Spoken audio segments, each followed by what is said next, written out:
As a mom, the car can be the easiest place for us to neglect. I feel like it's the thing that we don't see once we go into the house, but it's a place that we really spend so much of our time. And it's important that if we want to feel effective and cohesive in all things motherhood, keeping our car as an extension of the home as organized as possible is incredibly important.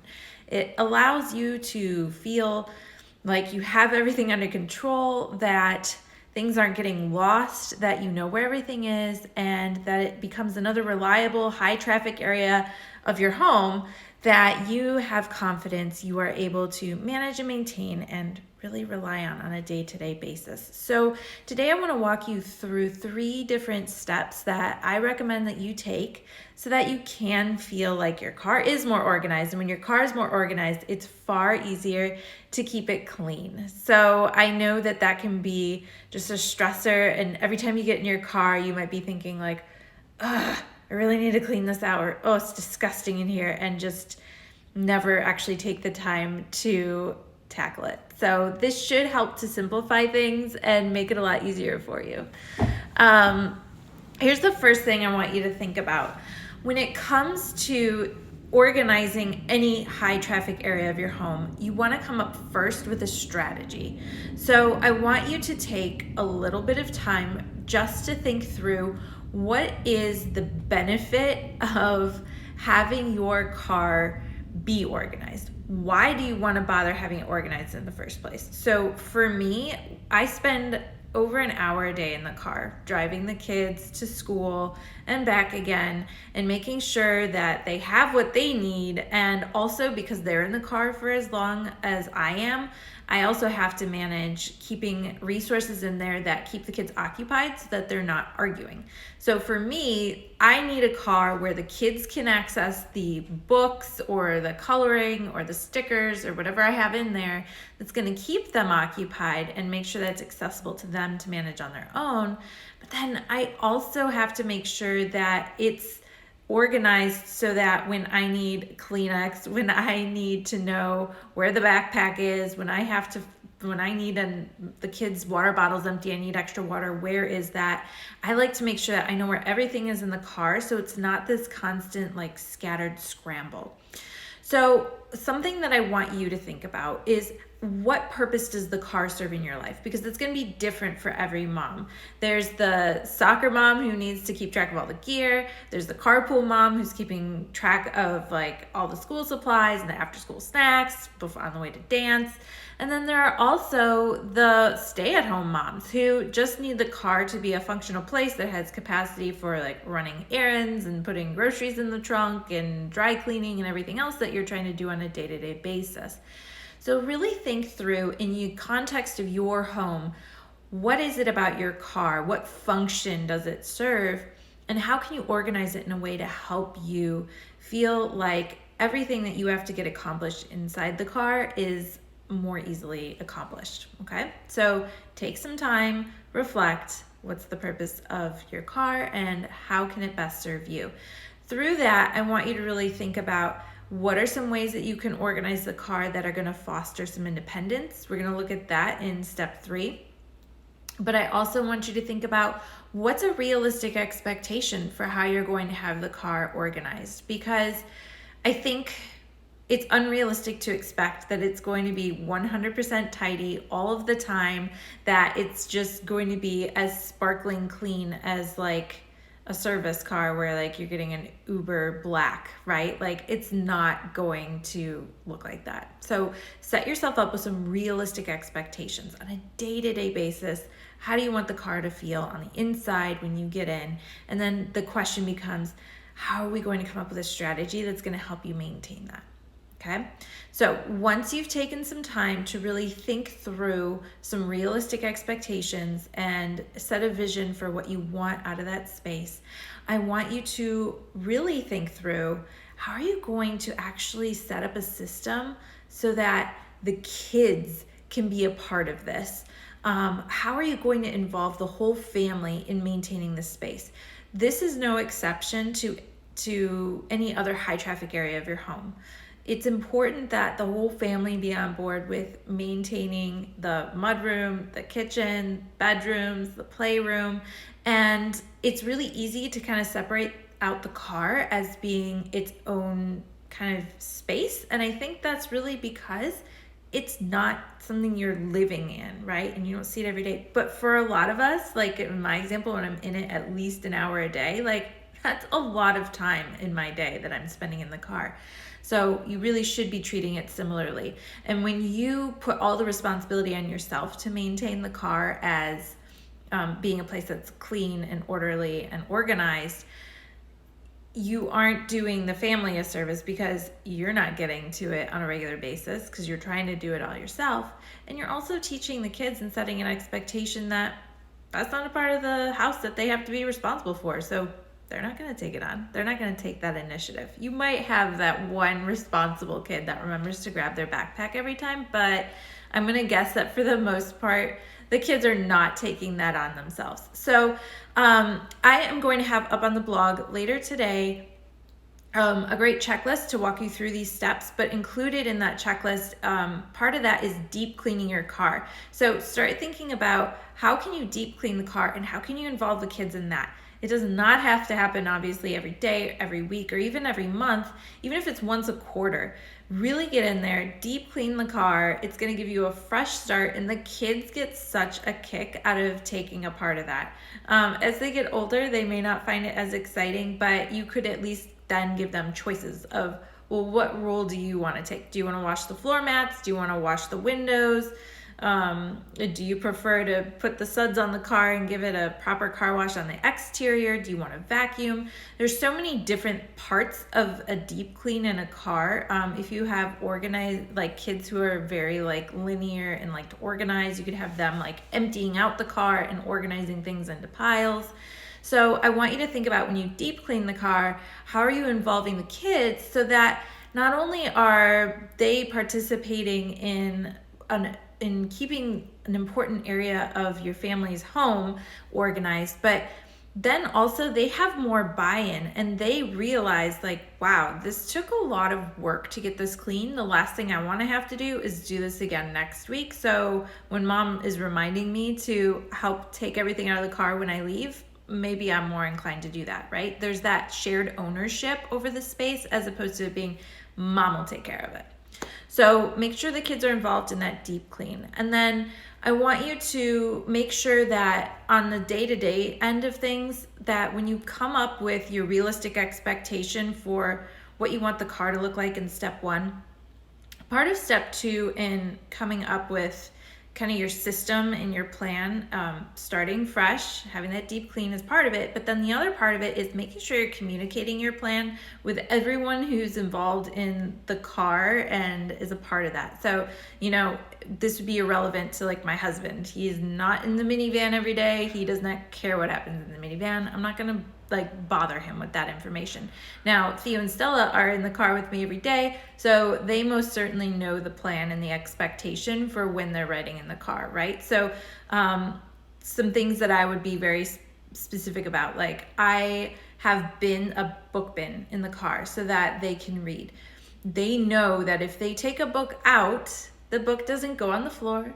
The book doesn't go in the back seat. The book goes in the bin when they're done, right? And that takes some reminding and some encouragement, but they now know the specific expectation and plan for where the books go. Another thing I do is have an empty bin, and that bin comes in the house with us each day with all the backpacks and lunch boxes, and then it gets emptied out, and then in the evening before or the morning of, it gets filled back up, and that bin is specifically for backpacks and lunch boxes or anything else that needs to like get schlepped in and out of that house in the car each day. So the kids know that bin is specifically for those items. We don't use it for anything else because then it just becomes a jumbled mess. So do you see where I'm going with this? Like, just make sure that you have that in mind.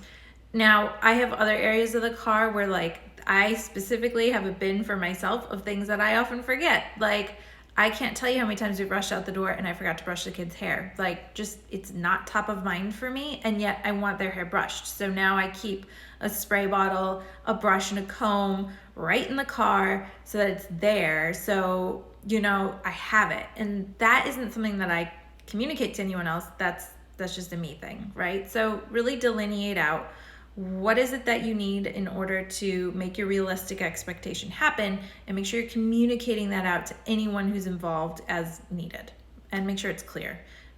Kids are going to need lots of reminders. It does not happen overnight. Trust me. It would be great, but it doesn't. Okay, now you might be asking yourself, Erin, this sounds wonderful. I love the idea of having realistic expectations. I like the idea of having that plan and getting that deep clean and that restart and involving the kids and making sure that they understand the plan and they're part of the organization. But how do I actually do it? So that is what step 3 is. So step 3 is actually implementing a plan that's going to work.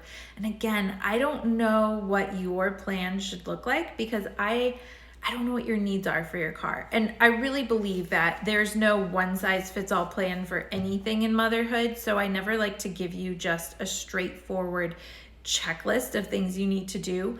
But I do like to make sure that I offer you the insights that could be helpful, and also offer a system that you could then customize and make your own. So this is an example of that, right? Where I'm offering to you the steps to try and how to get there, and then you just kind of need to fill in the blanks with what works for you.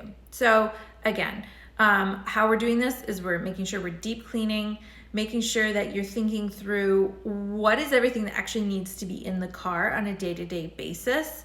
There are probably things that you could take out during your deep clean that have just kind of like found their way into the car, like random Lego pieces and like wrappers and things that just need to go.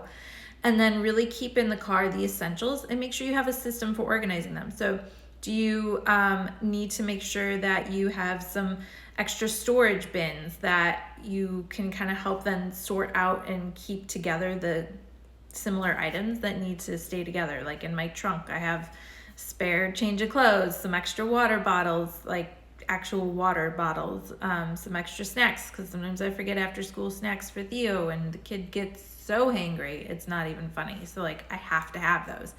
So just try to think ahead for yourself, like what are things I frequently forget? How can I have those in the car? Where am I going to store them? And then making sure that, again, if there are things related to the kids, make sure that those are actually accessible to them and within their reach, because it's kind of pointless to like have them in the car if they can't even get to them or keep them organized themselves, because then it falls back on you, and we know that's really hard to sustain. So just think practically about how you're actually going to organize it all. So here's what I want you to do. A couple of things. I want you to think through everything I walked you through here today. I have a download, like I said, that's going to walk you through 3 steps to get your car organized. That'll be up in the blog, and as soon as I can get this downloaded and then uploaded to the blog. And then also I want you to make sure that you go back and check out some of the other IGTV videos that you can find on my account, or I also post them on the blog.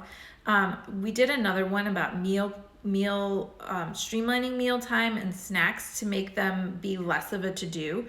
And that was one that a lot of families found really helpful. So I want you to go back in the blog. You'll see I'll link it in this blog post so that you can see it. I want you to go over there because there's also a downloadable list there of ideas of ways you can be streamlining your mealtime. All month long, we've been focused on this because it's a few days away from spring. I know that a lot of people want their homes clean, and let's be honest, the more organized your home is, the more effective you're feeling as a parent, because things are just where they need to be. Things are more predictable and you're feeling more in control. So that's to everyone's benefit. I also want to let you know, I haven't officially announced it yet. It's not like on my page, or you're not gonna like find it living on my website. But if you go to the link in my bio, you will see a pre-registration for a workshop. If you're interested, I am hosting a workshop Friday, April 2nd, And it is all about organizing the playroom. I want to make sure that you have everything you need to know in order to keep your play area, whether that happens to be in your kids' room, or if you have a basement space or a space over the garage or any old dining room, whatever it is, wherever their play space is. I want to help you really streamline that space and feel like it is more under control, and that the kids also understand, again, a very specific system that they are a part of and that they have control over, because it can be really hard to maintain those spaces when you don't have systems and structures in place. So that will be a full hour-long workshop, how to organize your playroom, and that will be live. There will be a Q&A session at the end. It will include a workbook so that you are able to have all your notes in front of you from the workshop, and also some kind of like checklist items to, again, kind of customize your system to fit your needs. If you pre-register, again, I'm not announcing this yet, so you're hearing it here first. If you pre-register, I will do a free complimentary playroom audit for you as well. So you'll send me a video of the play space, give me your thoughts on it, your frustrations, and then I will send you a video back and an email to go with that, giving you some tips and some pointers of how I specifically can see you taking those ideas from the playroom organization workshop and how I could see those playing out in the context of your home, because I know that can be really hard to transfer that knowledge from what you learn in a workshop to like, okay, how does this actually fit into my life? So if you pre-register for that workshop, I'll do that complimentary audit of your play space and give you kind of like that jump start and those insights on how you can start taking the ideas from the workshop and implementing them in your own playroom. So you'll find that link in my bio if you're interested in pre-registering for the workshop. I'm super excited about it. Even if you can't attend the workshop live, you are able to register for it, do the pre-registration so that you can get that free playroom audit, and then I will be sending out the replay. So if you can't join live, you can still gain everything you need to know from the workshop by watching the replay. If you're there live and you want to be able to go back and watch it and re-listen to it and just like really wrap your head around everything that's packed into the workshop, you'll have that benefit as well. So I gave you a lot of information here. So I'm gonna recap everything.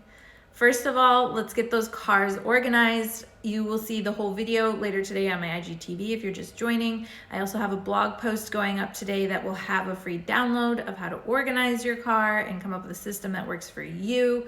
I want you to also go back and look at some of the other posts and other IGTV videos that you'll see on my Instagram and in my blog, because I've been focused all month on how to get yourself organized in the home so that you feel more in control. And so make sure you get the downloads that go with this week's. I did a meal streamlining meals one too. That was really good. And then I'm opening up pre-registration for my playroom organization workshop that's coming up on Friday, April 2nd. And if you pre-register for it, you will be able to get that free playroom audit to get some extra insight and help in organizing your playroom, which is going to be great. All right, so be sure to let me know what you found most helpful about today's live. You can drop it in the comments here. I can't wait for you to check out the download, and I hope to see you at the workshop. I think this is going to be a really good one. Thanks so much for joining today. I'll see you soon. Bye.